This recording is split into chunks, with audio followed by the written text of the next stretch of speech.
자, 오늘 아침에 보니까 느닷없이 한국에 정시하고 부동산 낙관론이라는 기사가 나왔어요. 그래서 제가 이게 참 거짓말을 해도 유분수지 저런 기사를 쓴 기자가 정상일까 머리가 제가 그런 생각이 좀 들었습니다.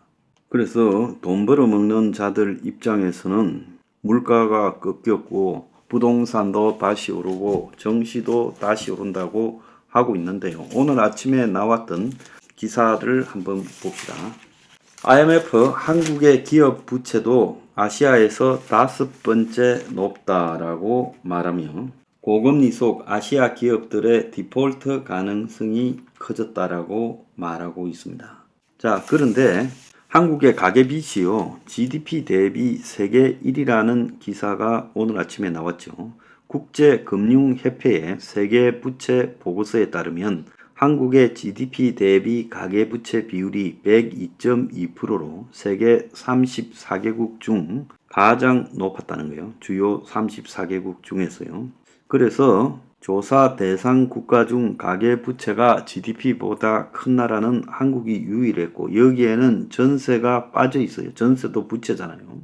그래서 이 기업 부채도 심각하게 지금 늘어났는데 GDP 대비 한국의 비금융 기업의 부채 비율이 118.4%로 지금 홍콩, 중국, 싱가포르의 이 중화권에 이어 네 번째로 높았다. 세계 4위다라고 이야기가 나오고 있습니다. 그래서 긴축을 하고 있어서 가계 부채가 줄어들었다 하지만은 절대액은 조금 줄어들었지만은 가계 부채가 3월, 4월 들어서 다시 증가해서 결국 이 한국은행이 기준금리를 올리고도 가계 부채를 의미있게 줄이는데 실패했다는 겁니다. 그래서 경제 성장에 지금 늘어난 가계 부채가 걸림돌이 되고 있다라는 그런 지금 이 보도가 나왔어요. 자, 한편으로 지금 이 무디스가 2040년에 한국 생산인구 24%가 급감한다. 저출산 고령화 가속화에 노인 부양비도 세계 최고 수준이 될 거다. 그래서 한국 경제 성장의 장기적 리스크는 인구 통계학적 압력이 너무 안 좋아지고 있는 것이다 라는 이런 보도까지 나왔습니다. 그리고 임금 근로자 일자리 증가 폭이 급속히 둔화되고 청년은 7분기 만에 감소하고 있고 정부가 만든 이 고령층 노인 일자리가 늘어나고 있다라는 이야기가 나오고 있고요. 기업 빚이 1년 새에 10% 늘어서 2,590조. 그래서 IMF가 한국 기업 부채 부실을 경고했는데 특히 대기업일수록 부채가 급증하고 있다는 거예요. 그래서 벌어서 빚도 못 갚는 좀비 기업이 20%가 지금 넘는 위험 요인이 지금 있고 경제 전망도 갈수록 어두워져서 당초 예상했던 상저하고에서 상저하조로 바뀌고 있는 만큼 분위기가 매우 어려워지고 있다는 겁니다. 그래서 중국 리오프닝에도 실험 깊은 한국 경제 해가지고 지난 주말에 중앙일보가 지금 일면에 보도를 했지요. 그래서 반도체 빼면 대중국 수출은 이미 10년부터 줄고 있었고 중국 업체들 정부 지원받아 급성장했는데 한국 중소기업 일감 다 거기 뺏기고 밀려났다. 그리고 애국 소비 열풍, 중국 민족주의에 치이고 한국 기업이 굉장히 지금 어려운 처지에 놓여 있고 중국 자체가 지금 리오프닝 약발이 기대에 못 미치고 세계 경제도 중국을 불안하게 보고 있다. 소매 판매, 산업 생산이 예상보다 밑돌고 특히 중국의 청년 실업률이 사상 최악의 상황으로 가고 있고 위안화 환율이 지금 급락하고 있다라는 게 우려점이라는 겁니다. 자, 부동산 시장 침체로 PF 부실화, 전세 사기 등으로 언제 터질지 모르는 지뢰 등이 하반기 이후에 급격한 금융 채무 불이행으로 나타날 수 있다는 거예요. GDP 대비 가계부채도 제가 아까 세계 1위라 했죠.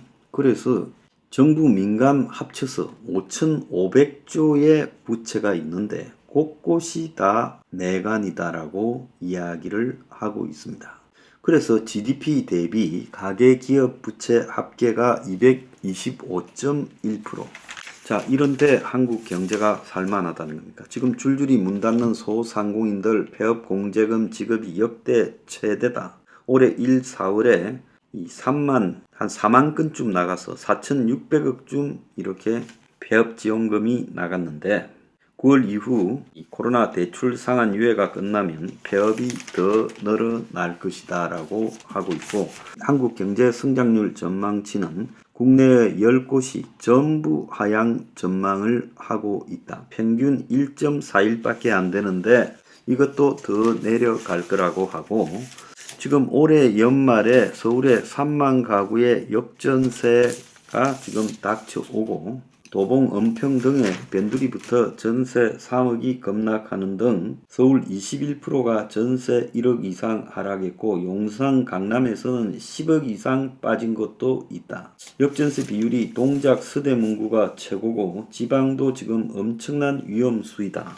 그래서 이 전세 파동이 지금 밀어 닥치고 있고, 가을 겨울 때 극대화될 거라고 지금 하고 있고, 카드값 제때 못 갚아 대환 대출 33% 급증, 리볼빙 7조가 돌파했다. 그래서 이 서민 경제의 부실 내관으로 이 연체율이 지금 늘어나는 게 터질 거다라는 이야기도 나오고 있고, 부일경기에 자영업자 월 소득이 1년 새 3%나 줄어들었다. 이런 이야기도 있습니다. 경기 위축으로 세수 부족에 추경카드를 꺼낸다. 지금 이런 말도 나오고 있어요.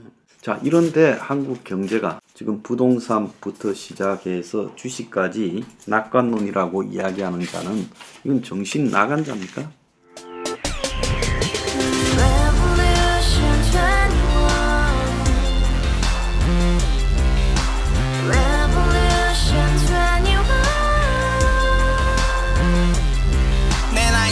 월세 30 코인빚만 300 서울에 온지 벌써 10년 아둥바둥 버텼지만 여전히 난 반지 하에 제왕 곰팡이 연문제약 내비랭 깡통망통 완전히 폭망 고시원 창문만큼 작아진 내 꿈 연애 결혼 내 집 모든 게 헛꿈 1년 전 떠난 여친 울며 말했지 같이 스봤자 평생 가본 게 꼭꼭꼬라지 가바후스 700 나도 소유주 가바후스 700 나의 소주 택시기사 우라부지 마트 캐셔 울어무니 우리 집안 다 털어봤자 후줄 그래 개선민 내미래 거기서 팍 끝난 거지 팍 더 이상 노력 따윈 괴물이 스펙 찾아서 말리 비오는 날 알바 잘려 맨날 학원 날 개쳐 발려 밤비 내리는 양화대교 홀로 걷고 있을 때 현수막에 아로 새겨진 평당 700짜리 아파트 다같이 소리 질러 혁명 21 가바후스 700 나도 소유주 가바후스 700 나의 소주 Together in the house, brand new day, and your dream had just begun. Revolution 21, only open happiness. 너의 곁에 내가 영원히 함께. 지금까지 정치인들 입만 열면 찝찝찝 개소리 멍멍멍 쳤다 하면 뻥 잘난 부모 많아 잘난 학교